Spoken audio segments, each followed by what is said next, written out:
Hello, I'm Mike Sleegers from Cowaramup Agencies. Today I'm here with Nathan Tognela from PG Wrightson Seeds to talk about cover crops and pasture seed and the best way to grow those crops.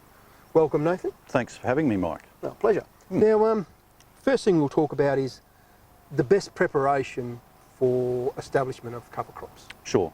So the seeds that we're dealing with in cover cropping are generally quite small seeds.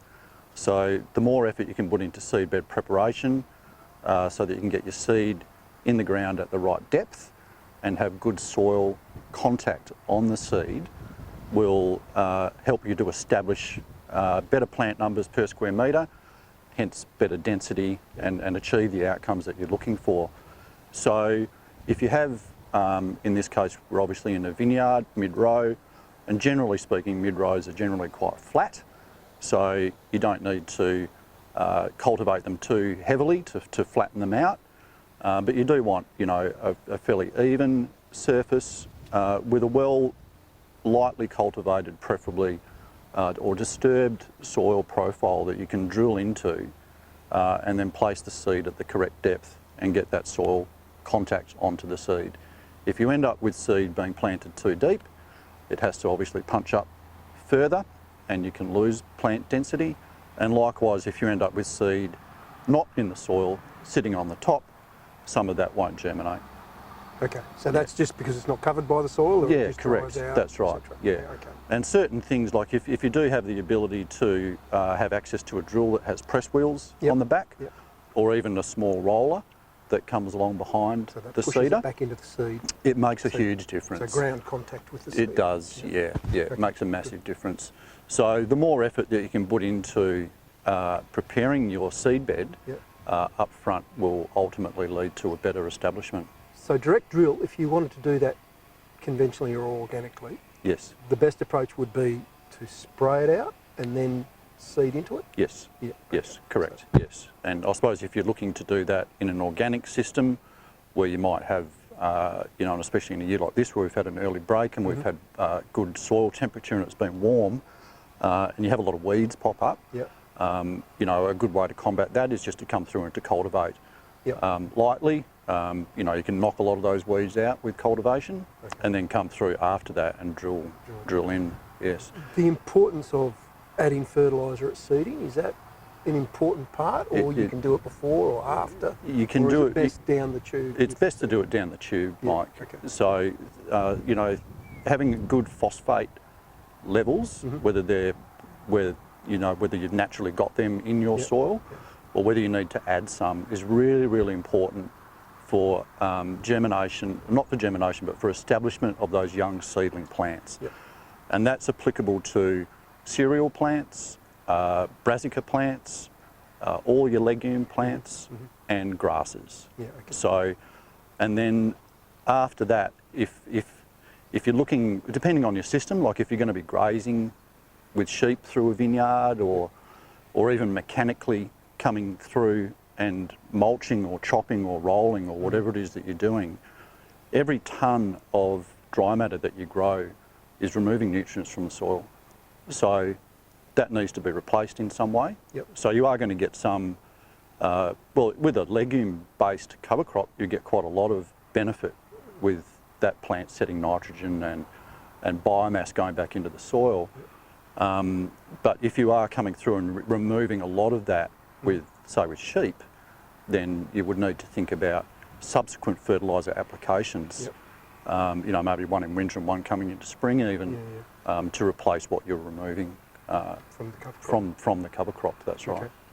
So that's got us a good base of how to establish the cover crop. Probably the next question I have for you is what seeds are best suited for good quality cover crops in this region? So look, I really think, and it's been proven over a long period of time, if you can get a really good legume subclover base in, the subclovers set their seed through a burr in the soil and they regenerate for years and years and years.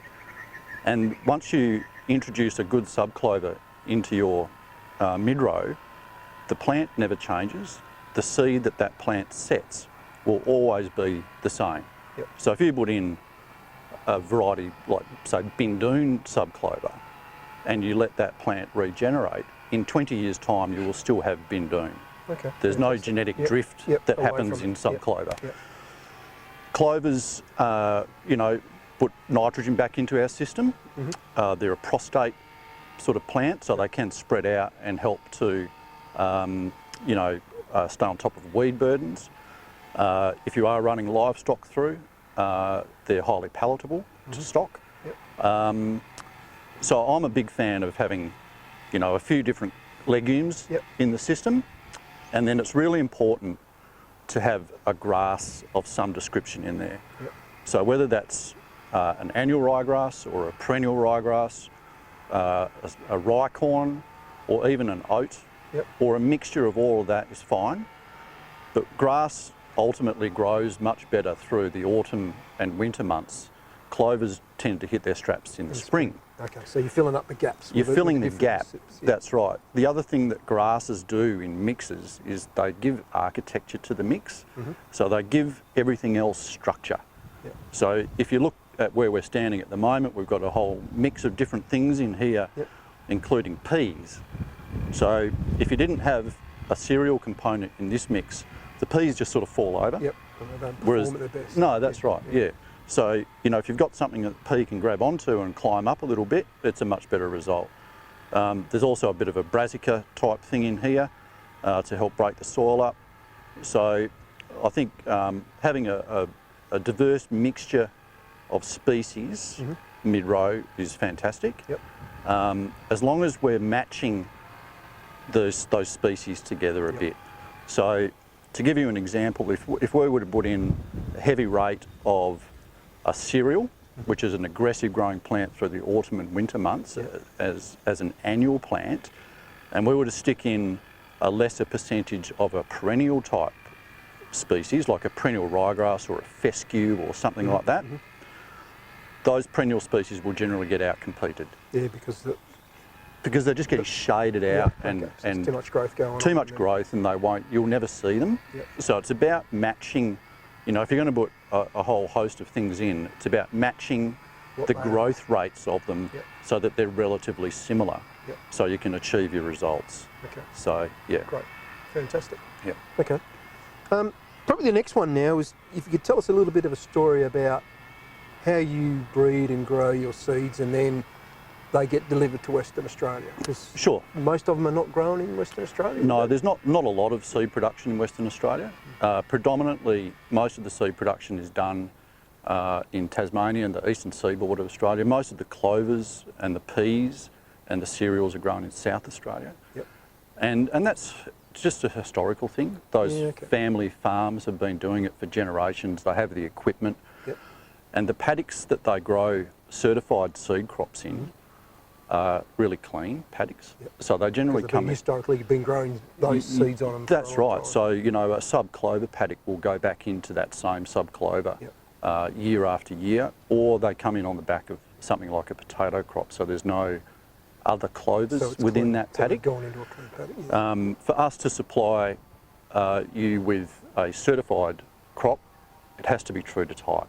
Yep. So we can only have one rogue plant every 2,000 square metres in a certified seed crop. Okay, so every harvest. So if you buy a trademarked or a branded variety of something, we need to ensure that it is true to type and it is that variety. Outside of that, a lot of the grasses, so they're all bred predominantly in New Zealand.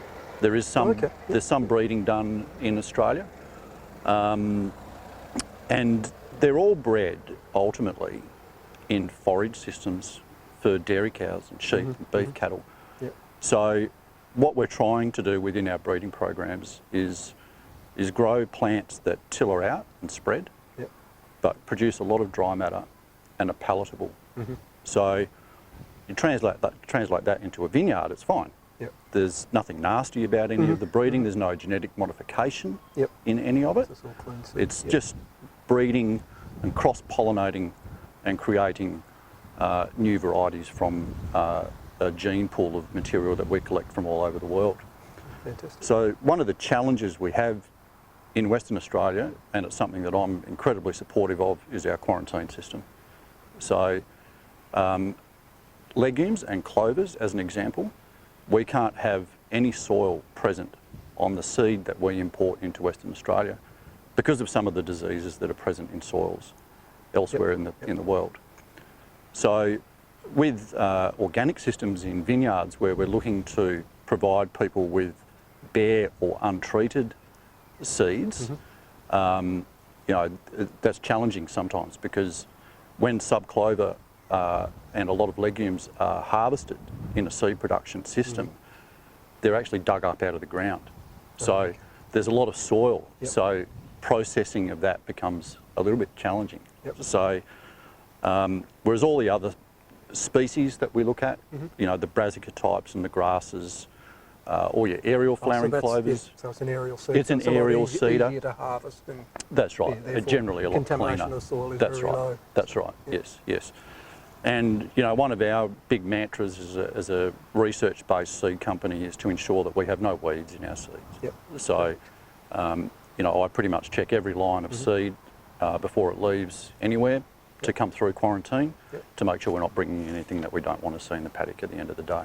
Okay. Yep. Awesome. Yep. Great. All right. Thanks very much, Nathan.